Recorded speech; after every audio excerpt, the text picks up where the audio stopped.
I was little, in the neighborhood where I grew up, we played on the street with my friends and it was not dangerous. When I come there now, there's still the same number of houses there, but the parking place is completely full and it's not even enough for all the people and their cars. I was born in Prague and I joined Homage in 2009. I worked as a volunteer first and then I started working as a PR coordinator. As a child and when I grew up, I accepted automatically the huge traffic in the streets, the noise, air pollution, that I'm so much restricted as a pedestrian. And then I slowly realized that this is not the way it needs to be, that it's just a way that it is, but that it can be changed. And so I started working for Homage. I read some articles from this NGO, Homage, and I quite liked it because they used arguments like that new tunnels and new roads in general for cars in our city will not solve a problem. I'm a member of this Homage movement for over 1 year when actually I joined them as a volunteer who was interested in the possible, let's say, popularization of bike commuting as a regular means of transport here in Prague. It happened actually right after I saw the movie Homage, which kind of inspired me for my personal activization. A co budete natáčet? Au.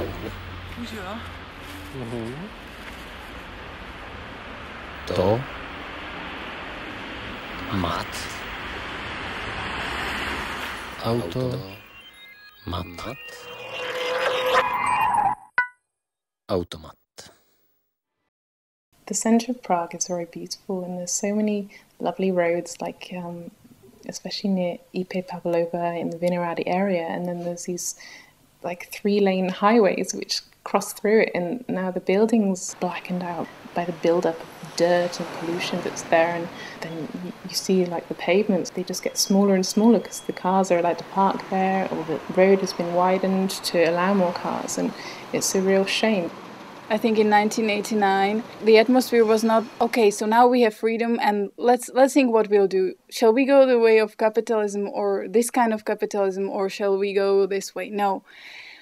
It was just like an atmosphere of joy and of freedom, and now everything is possible. So we just accepted everything. It was a great chance for politicians, for companies. It was like a Wild West. All the highways that go through the city, and so it was designed in 1970s for a completely different life when the traffic started to grow. The only way how they developed the city was like building more and more streets and roads for the cars, which is a way to nowhere.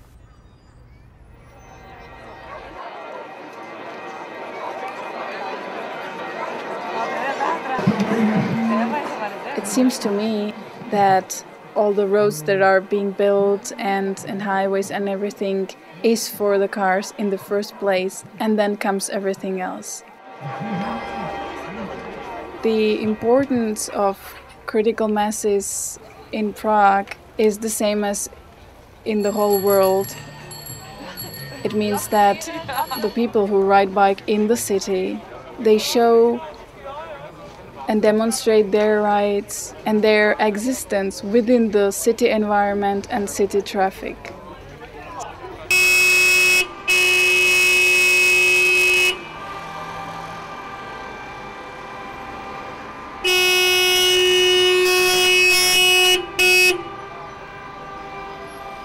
It was absolutely crazy because I was blocking driving school, and that was a young girl like me, almost from Beauty and the Bike, but sitting in a car.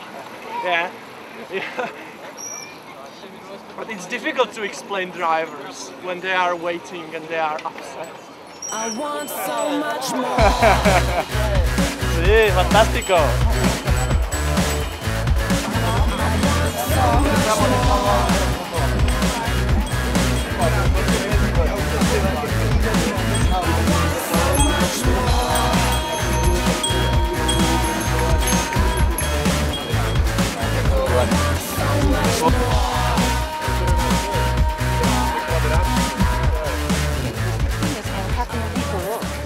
They are enjoying it. They are enjoying this feeling of having these smooth and well-built roads for themselves. It's amazing, and there are so many. I assess it's as much as we had in Bremen against nuclear power. I think it will be something like 6,000 to 8,000 people, because it doesn't stop.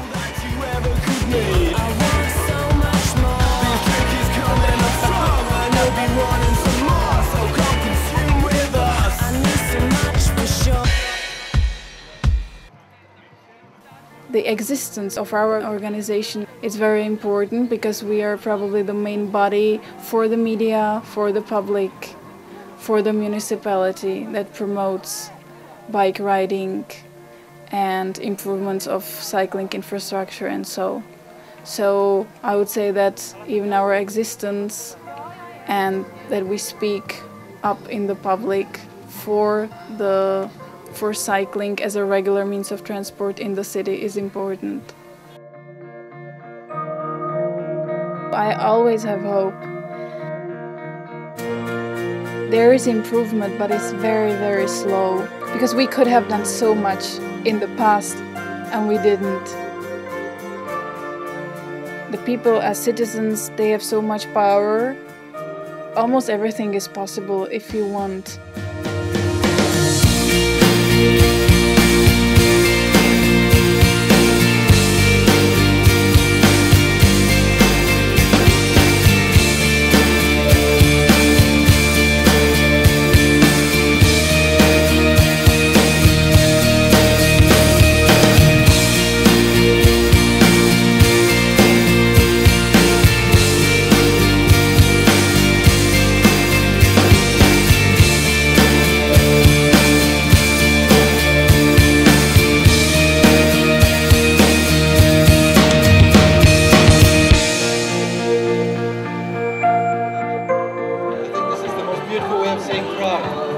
Maybe next time in Darlington. Yeah.